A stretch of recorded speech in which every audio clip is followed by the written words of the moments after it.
Bonjour à toutes et à tous. Alors pour cette 7e lecture, je vais vous lire un roman qui a été mis sur ma route par quelqu'un qui a toute mon affection, qui s'appelle Jean et avec qui je partage le goût de la lecture, mais beaucoup plus aussi. Jean a le même prénom que mon grand-père que je n'ai jamais connu.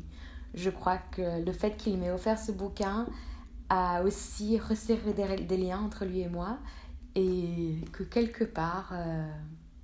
j'y retrouve mon grand-père, moi aussi. Le roman s'appelle Les oubliés du dimanche. Il a été écrit par Valérie Perrin. C'est parti. Chapitre 5. Mon amour des vieux a commencé quand ma prof de français, Madame Petit, a emmené ma classe de 5e passer un après-midi aux Trois Sapins. À l'époque, les hortensias n'existaient pas à Milly. Après la cantine, on a pris un bus et on a roulé une petite heure. Je me rappelle avoir vomi 2 fois dans un sac en papier craft. Aux Trois Sapins, les vieux nous attendaient dans la salle de réfectoire. Ça sentait la soupe et l'éther.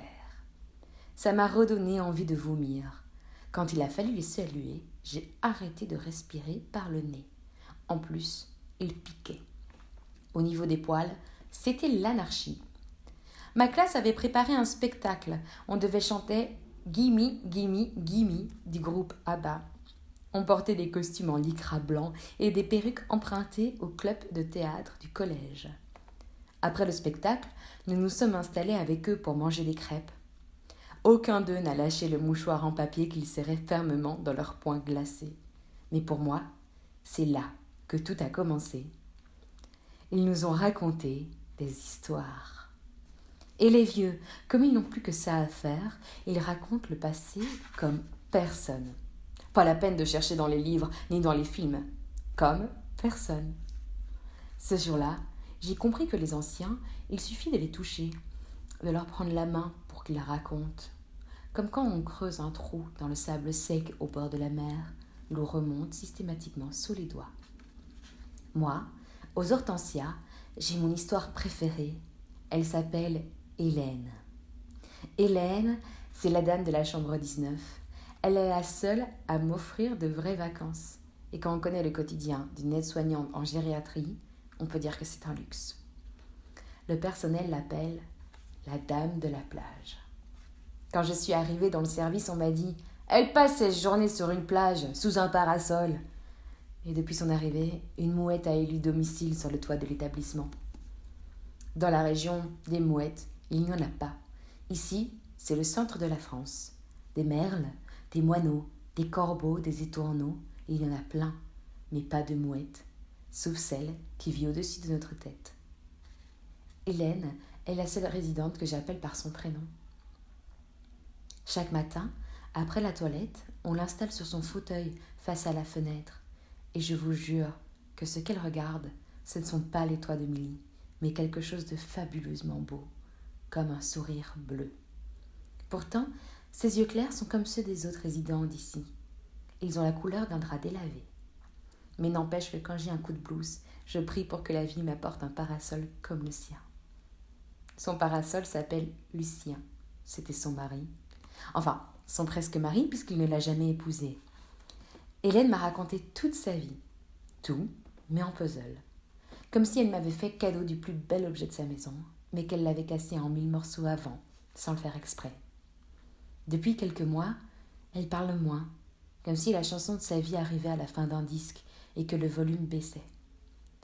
À chaque fois que je quitte sa chambre, je lui couvre les jambes et elle me dit « Je vais faire une insolation ». Hélène n'a jamais froid.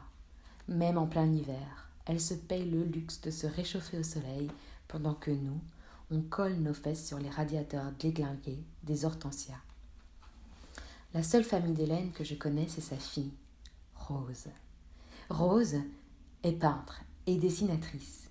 Elle a fait beaucoup de portraits de ses parents au fusain, des mers, des porcs, quelques jardins et des bouquets de fleurs. Les murs d'Hélène en sont couverts. Rose habite à Paris. Chaque jeudi, elle arrive par la gare et loue une voiture pour venir jusqu'à Milly. À chaque visite, c'est le même rituel. Hélène la regarde de loin, enfin, de là où elle semble vivre. « Qui êtes-vous ? » ?»« C'est moi, maman. »« Je ne comprends pas, madame. »« C'est moi, maman. Rose. »« Mais non, ma fille n'a que 7 ans. Elle est partie nager avec son père. »« Ah bon ? Elle est partie nager ? » ?»« Oui, avec son père. »« Et tu sais quand ils reviendront ? » ?»« Tout à l'heure.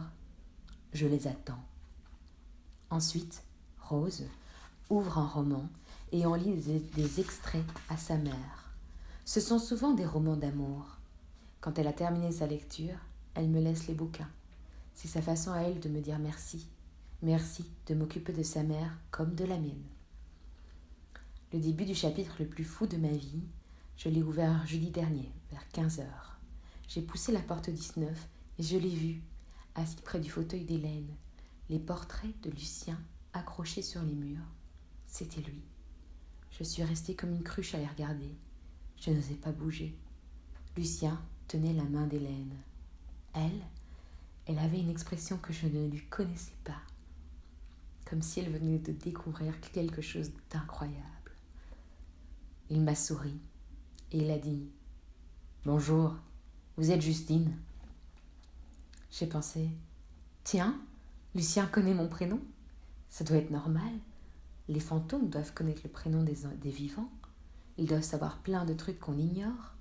Et surtout, j'ai pensé, je comprends pourquoi Hélène l'a attendu sur une plage. Je comprends pourquoi elle a arrêté le temps. Et puis, on peut tout comprendre d'un seul coup. Un mec pareil, c'est comme si la vie vous faisait une énorme livraison en une seule fois. Son regard, je n'avais jamais rien vu d'aussi bleu. Même en cherchant bien sur les catalogues par correspondance de Mémé. J'ai bredouillé. « Vous êtes venu la chercher ?»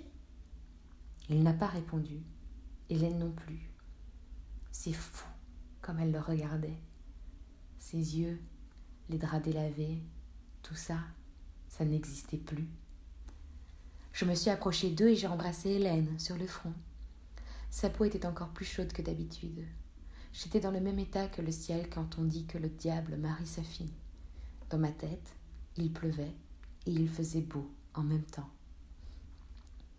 C'était la dernière fois que je la voyais. Lucien était enfin sorti de l'eau pour l'emmener vers leur paradis. J'ai pris la main d'Hélène dans la mienne. « Vous emmenez la mouette avec vous ?» j'ai demandé, la gorge serrée, à Lucien. À la façon dont il m'a regardée, j'ai vu qu'il ne me comprenait pas. Celui qui se tenait devant moi n'était pas un fantôme. C'est à cet instant que j'ai eu la peur de ma vie. Ce type existait dans la vraie vie. J'ai tourné les talons et j'ai quitté la chambre 19 comme une voleuse. Voilà. Merci pour cette 7e écoute.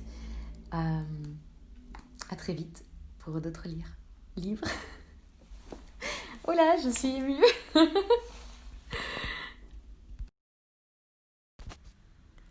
Merci d'avoir regardé la vidéo. Si cela vous a plu, n'hésitez pas à vous abonner à ma chaîne YouTube pour d'autres lectures ou bien simplement à liker et commenter la vidéo ci-dessous. Et puis vous pouvez toujours me retrouver sur mon compte Instagram, Sophie Stopheles.